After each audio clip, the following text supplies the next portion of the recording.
কেন্দ্রীয় বাজেটে মধ্যবিত্তরা লাভবান হবেন, দাবি পরিমল রাজদীপের। বাজেটে মধ্যবিত্তরা লাভবান হয়েছেন, বরাকের মানুষও উপকৃত হবেন।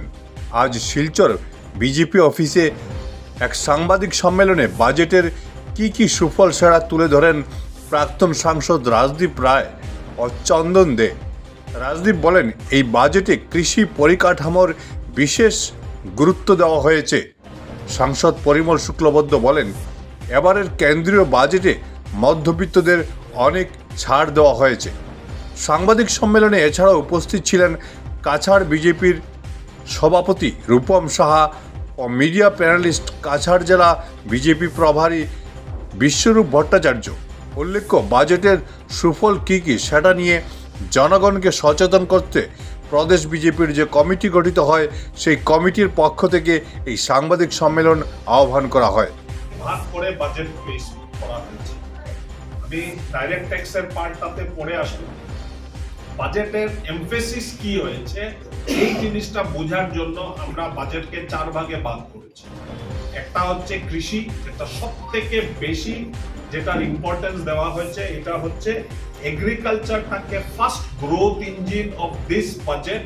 নির্মলা সীতারামন এবং প্রাইম মিনিস্টার মোদিজির বাজেটের উপরে সবথেকে বেশি স্ট্রেস দেওয়া হচ্ছে, এবং এই স্ট্রেস দেওয়ার কারণ হচ্ছে যে ভারতবর্ষে যত কৃষিজীবীরা আছে তাদেরকে একটা নেটের মধ্যে আনা, যে তারা সর্বভারতীয় স্তরে ভারতকে কৃষিতে প্রোডাকশনের মাধ্যমে কিভাবে তারা ভারতের জিডিপি কে উত্থান করা যায়।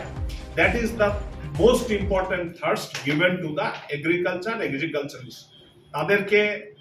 তাদের প্রথমে পঞ্জীকরণ, তাদের ডাটা, তাদের জমি কতটুক আছে, কি ফসল করছে, কি ফসলের পেছনে কি খাদ যাচ্ছে, এবং সেই খাদগুলো মেডিকেলি ওরিয়েন্টেড খাদ, যাতে আমাদের দেশে আপনারা জানেন ক্যান্সারের অনেক কেস বেড়ে গেছে। আগে একটা সময় ছিল কি খাদ গেছে সেটা সায়েন্টিফিক অ্যানালাইসিস হয়নি। তো এইবার এই সয়েল টেস্টিং যেগুলো আরম্ভ করেছেন, এগুলোর ইমপ্লিমেন্টেশন গুলো হচ্ছে, এবং কৃষি বিভাগকে লোন থেকে আরম্ভ করে সায়েন্টিফিক নলেজের ব্যাকআপ থেকে আরম্ভ করে তাদেরকে কিভাবে প্রোডাক্টিভিটি বাড়া যায়, পার হেক্টর মোর প্রোডাকশন কিভাবে করা যায়, এটার উপরে অ্যানালাইটিক্যাল থার্স্ট আমরা সরকার থেকে দিয়েছি। ভেতরে কয়েকটা যেটা ইম্পর্টেন্ট স্কিম গুলো আছে, সেই স্কিম গুলো আমি জাস্ট আপনাদের কাছে তুলে ধরতে চাই। প্রাইম মিনিস্টার ধনধান্য কৃষি যোজনা, ডেভেলপিং এগ্রি প্রোডাক্টস পার ডিস্ট্রিক্ট ওয়াইজ, এটার উপরে স্ট্রেস দেওয়া হয়েছে।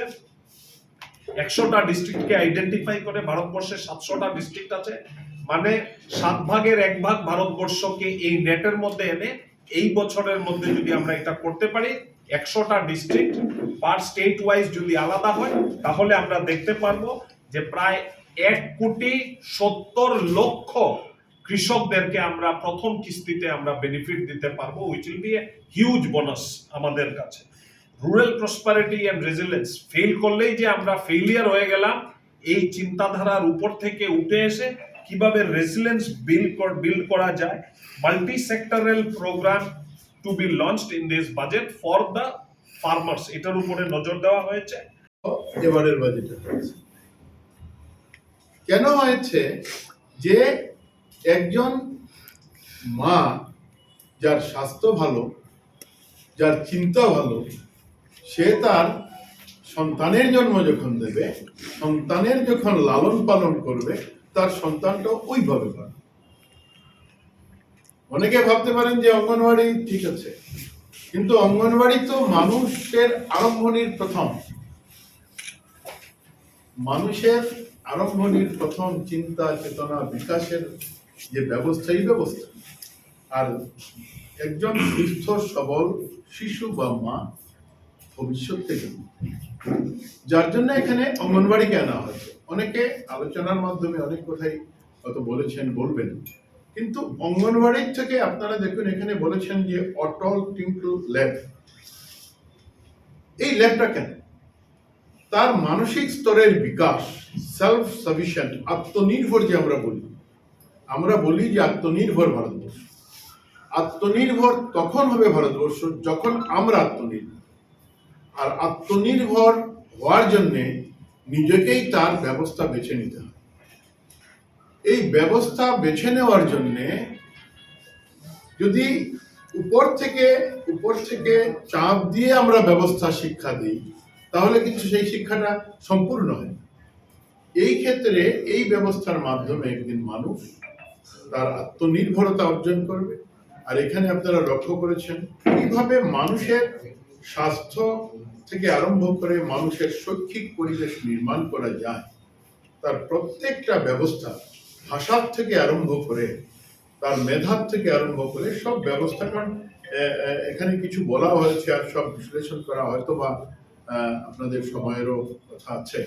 একটা জিনিস আপনারা লক্ষ্য করুন, ডাক্তারের সিট বাড়ানো হয়েছে,